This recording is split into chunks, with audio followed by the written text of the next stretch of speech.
Vamos então à matéria especial deste sábado. Observatório do Esporte. Confira a reportagem da semana. Um tema em debate. A corrida de rua é a modalidade esportiva que procura expressar as características atléticas mais profundas do ser humano. Aliando estratégia, técnica e o extremo condicionamento físico de seus praticantes, ela conquista cada vez mais pessoas ao redor de todo o mundo.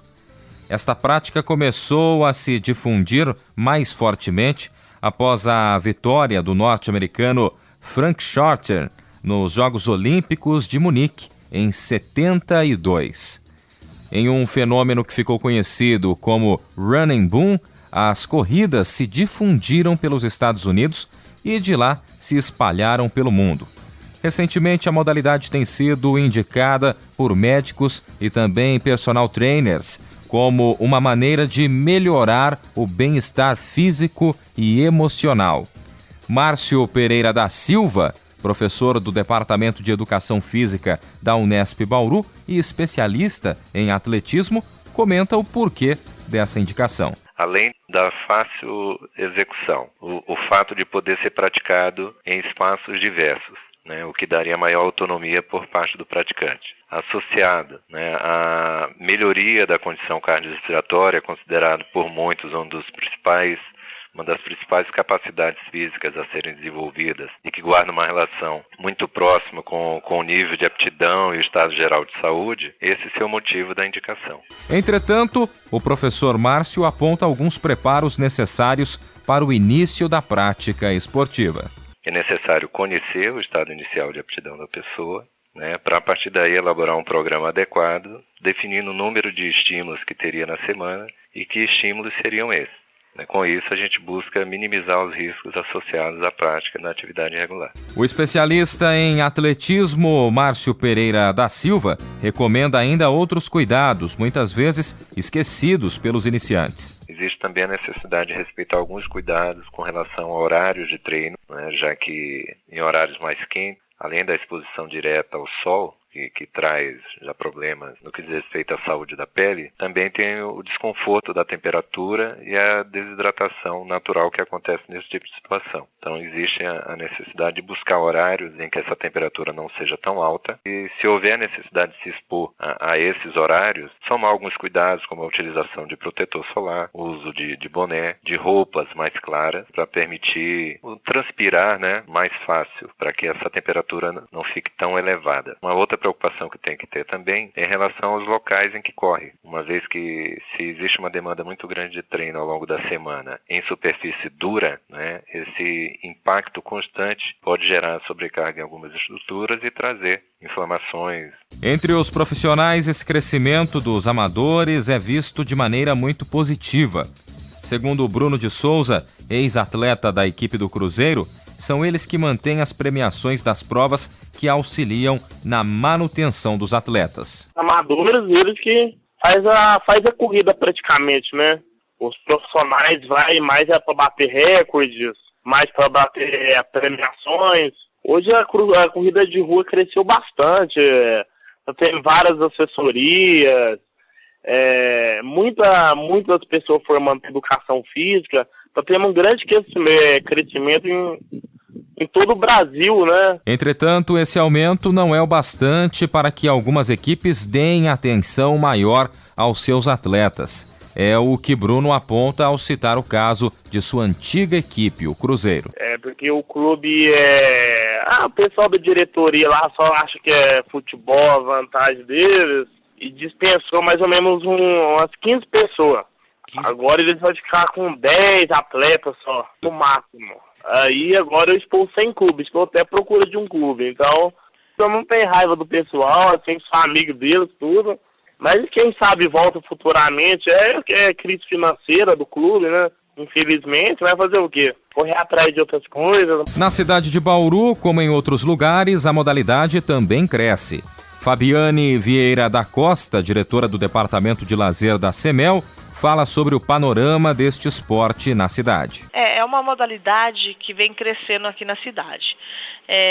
A gente tem A longevidade é mais ou menos para 6 mil participantes, que vai ter agora em maio também na nossa cidade. E é uma corrida que total da renda é enviado para uma entidade que a gente escolhe. Em cerca de 6 mil corredores cada corrida que a gente está fazendo. A corrida citada por Fabiane faz parte do Circuito da Longevidade, realizado em parceria a diversas cidades e algumas empresas. Os interessados em participar da prova, que irá ocorrer no próximo dia 17 de maio, devem acessar o site www.circuitodalongevidade.com.br. Muito bem, e antes da gente começar o nosso bate-papo a respeito do tema, vamos aos tradicionais agradecimentos. Agradecendo hoje ao professor Márcio Pereira da Silva, do Departamento de Educação Física da Unesp Bauru, e também a Fabiane Vieira, que é diretora do Departamento de Lazer da CEMEL. E para abrir o bate-papo aqui a respeito da matéria desta semana, Lucas Rueles. O Lucas, está crescendo o investimento no atletismo aqui no Brasil. Um abraço para você, saudações. Obrigado, amigos da mesa, obrigado, ouvintes. E também gostaria de agradecer ao Bruno, ex-atleta da equipe do Cruzeiro, que também deu a entrevista aí pra gente. E gostaria também de falar sobre esse investimento. Esse investimento está crescendo. O número de assessorias no Brasil esportivas são muito grandes.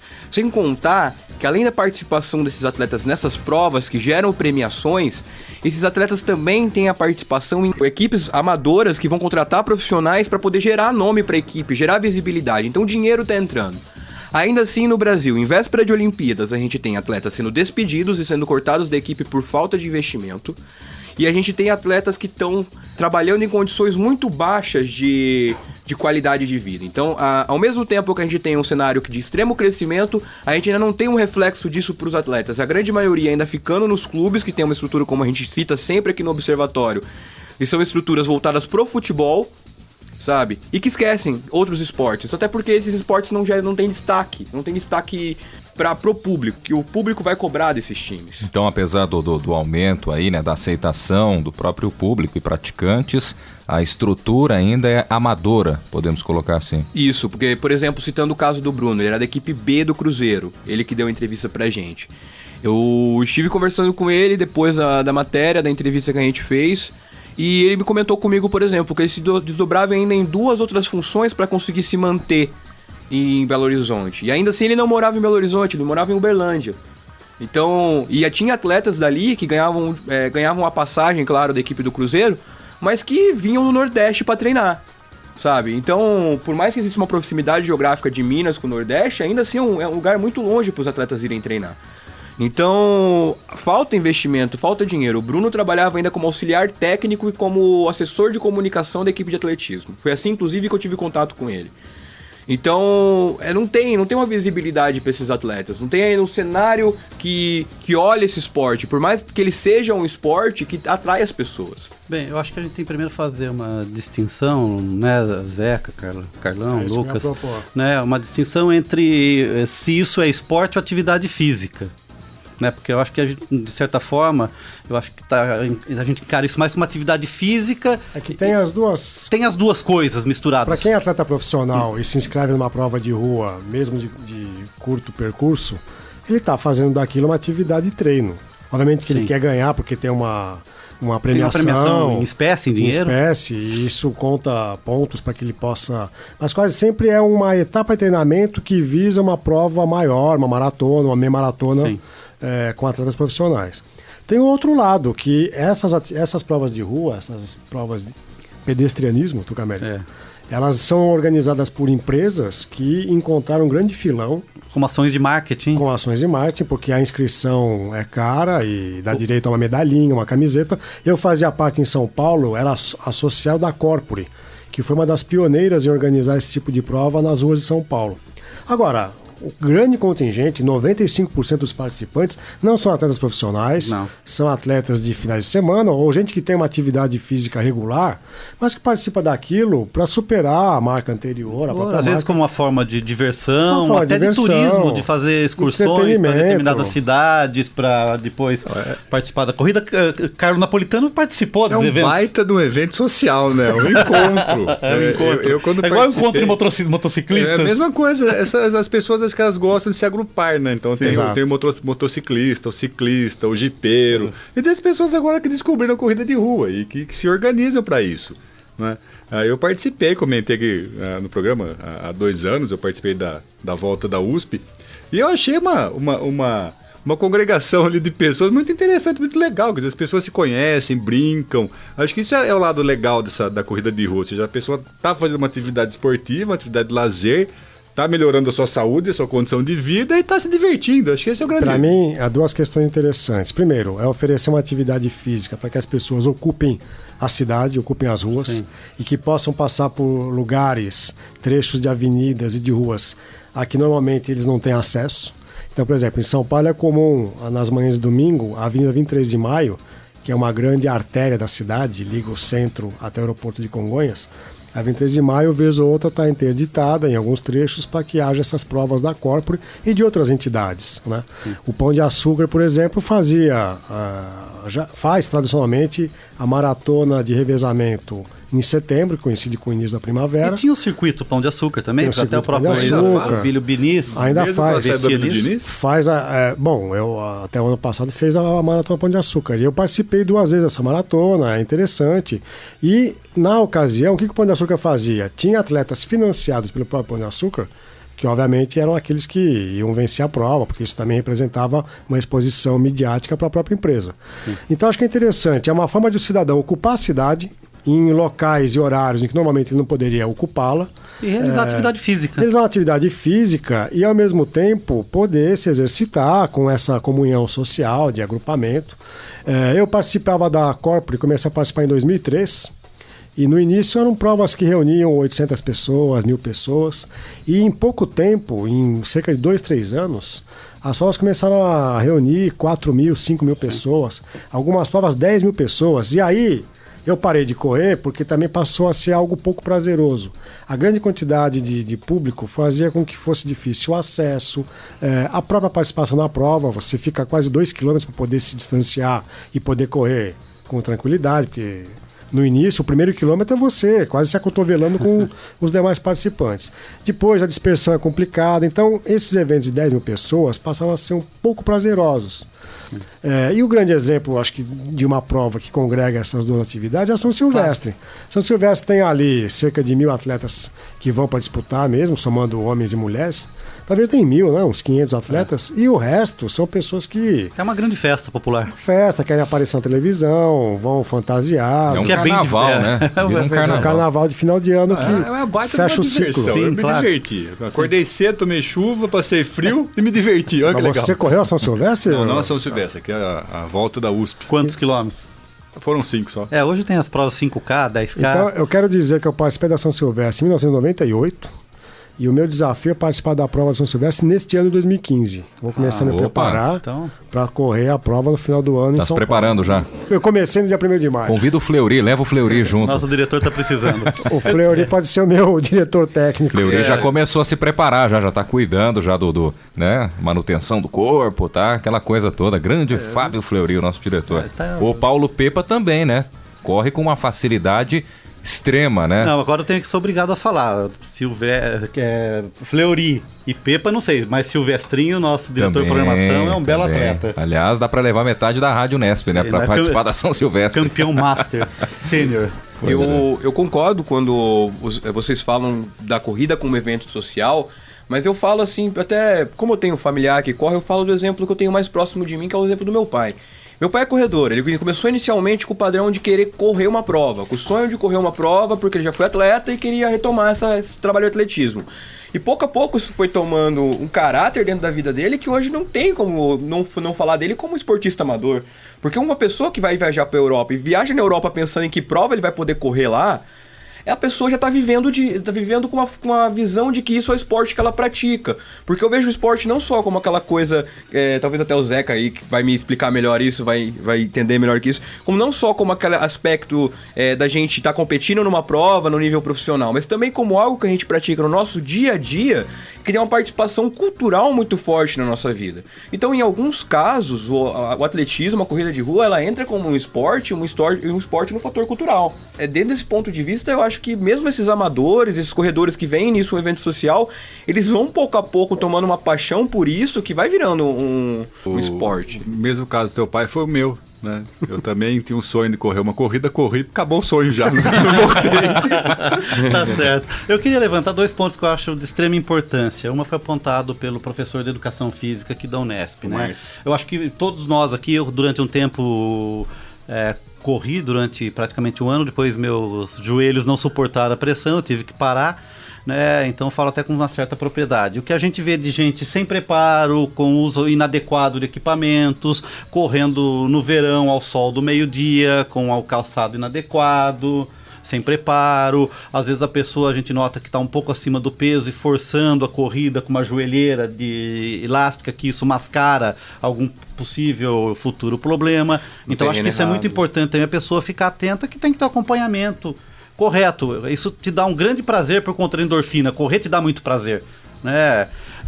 Você dorme melhor, respira melhor, se sente mais disposto, mas seu corpo também, a gente sabe que o excesso da atividade física é insalubre. Tucamérico, eu sempre gostei de praticar atividade física de corrida, até porque quando eu era hábito tinha uma preparação e um condicionamento constante. Eu gostava de praticar essa atividade ao final da tarde. Sim. E existe uma polêmica até entre a fisiologia. O que seria mais adequado para uma prova de atletismo de corrida? Se é melhor praticá-la no final da tarde ou logo pela manhã? Sim. Alguns se defendem que ao final da tarde a musculatura nossa já está mais aquecida, mais preparada e que haveria menos risco de lesões. Ao mesmo tempo, alguns dizem que ao final da tarde, nos grandes centros, a atmosfera está mais poluída. A questão da temperatura, por vezes. Mas, por exemplo, eu achava sempre que o final da tarde era mais interessante porque não havia o sol da manhã, que é um pouco mais incômodo. E eu sempre gostei de correr no final da tarde. Essas provas em São Paulo começaram a ser antecipadas cada vez mais cedo em função da questão do trânsito. Sim. Então, paralisar uma grande artéria, como eu citei há pouco, de São Paulo durante uma manhã inteira, é algo penoso para as pessoas que não vão participar daquela prova. Então, uma cidade tem 11 milhões de habitantes, você paralisa uma artéria da qual vão usufruir 10 mil, é uma coisa até um pouco complicada. Então, as provas começaram a ser antecipadas, inclusive a São Silvestre, que sempre aconteceu no final da tarde, e por uma questão que eu não consigo aceitar muito bem, como a festa do Réveillon na Paulista, no dia 31 de dezembro, a prova da São Silvestre não pôde mais ser realizada à tarde porque os organizadores, a Polícia Militar diz que é uma grande aglomeração de pessoas no final da tarde do dia. Então a prova da São Silvestre agora está sendo disputada pela manhã, né? E isso é uma coisa também que não me agrada muito, correr 15 quilômetros logo com o sol das 9, 9h30. Né? Mas eu acho que aí a questão de você saber o horário da prova é uma questão de treinamento, né? Acho que é questão de preferência. Eu, quando me preparei para fazer a volta da USP, eu fazia o treinamento à tarde. Daí eu comecei a correr nesse ano pela manhã. Eu prefiro correr pela manhã do que à tarde. Acho que à tarde a musculatura está um pouco mais cansada. Você gosta de acordar cedo, né, Carlos? Isso que eu ia falar. Você é um morcego. Então, achamos a preferência de Zeca Marques. Ele gosta de correr à tarde porque ele não gosta de acordar cedo. Exatamente. Essa é onde eu queria chegar. À tarde eu me sentia mais cansado. Então eu não conseguia cumprir o meu objetivo no treino. Eu acho que assim, de manhã eu consigo fazer. Eu acho que assim, Zeca, em função de atividade física, eu sempre pensei assim e falo para algumas pessoas que me perguntam. O período da manhã você tem mais controle sobre sua agenda. Então você pode definir um período no começo da manhã que você não faz sua agenda, sai da sua casa, vai correr, depois vai pro trabalho, tá tudo certo. Agora no final da tarde já é um fator mais imponderável. Você não tem um controle total sobre sua agenda. Não, mas isso para nós amadores. Mas, por exemplo, amadores. Não, as provas de atletismo em Olimpíadas acontecem sempre final de tarde e começo de noite. 100 metros, 200 metros, 400 metros... Vocês podem ver que, inclusive, é quase sempre com o céu já anoitecido que a gente vê as provas do atletismo. E na Olimpíada, nos Jogos Olímpicos do Rio, de 2016, as provas estão agendadas para o começo da noite e final da tarde. Mas talvez por uma agenda de transmissão também, né? Que eu acho que já discutiu. Não. O que muda na transmissão, e mudou desde Pequim, são as provas de natação. que começaram a acontecer muito cedo por causa do fuso horário dos Estados Unidos. E a maratona, Zeca, também à tarde? Maratona, conversava até informalmente. Maratona é o último evento antes da festa de encerramento. Os Jogos Olímpicos encerravam-se com a maratona, não mais. A maratona está acontecendo dias antes do encerramento. A prova de Pequim, por exemplo, aconteceu numa manhã, num céu extremamente poluído da cidade de Pequim, e também para atender a transmissão para os Estados Unidos. E normalmente a maratona acontecia tarde, começo de noite. Vocês vão lembrar do Vanderlei Cordeiro de Lima, na prova de Atenas, em 2004. Era já no Lusco Fusco, que ele é interceptado por aquele padre irlandês, ele em primeiro lugar, faltando acho que cerca de 10 quilômetros. Ele tinha um ritmo de prova que fatalmente faria com que ele ganhasse aquela maratona, e ele é interceptado e perde o ritmo. E veja que interessante, né? Ele tinha uma distância razoável para o segundo colocado, mesmo voltando para a prova com a vantagem reduzida, mas ainda com vantagem, ele não conseguiu manter o ritmo. Então, uma simples interrupção no ritmo de prova fez com que ele perdesse o primeiro lugar, o segundo, e chegasse em terceiro. Mas ele já cruza a linha de chegada, onde aconteceram as provas originais da Olimpíada, ele cruza a linha de chegada já à noite, céu escuro. Lembra da imagem, é o céu escuro. Né? Vanderlei, que inclusive é meu conterrâneo, né? Mas você tem 5 cidades, 5 pátrias, você é de São Paulo, é de Bauru, é de Ourinhos, de Maringá, eu nem sei onde é que você nasceu. Eu moro numa cidade entre a cidade do Vanderlei e a minha cidade natal hoje. E quais são, né? Quais são? Eu moro em Lovat, aí o Moarama é onde eu nasci, e Cruzeiro, que na verdade era pra onde a minha chácara pertencia, mas por questão de documento não pertence, porque a chácara de lá, meu vizinho, já é de Cruzeiro, ela fica nesse limite. Então eu moro no limite. De Umuarama para o mundo, na fronteira. Lucas Rueles. Você é ouvinte do programa que acessa as redes sociais, curta a nossa página no Facebook. O endereço é o www.facebook.com/Observatório do Esporte. Acesse também o blog do nosso programa. O endereço é o www.observatoriodouesporte.unesp.blogspot.com.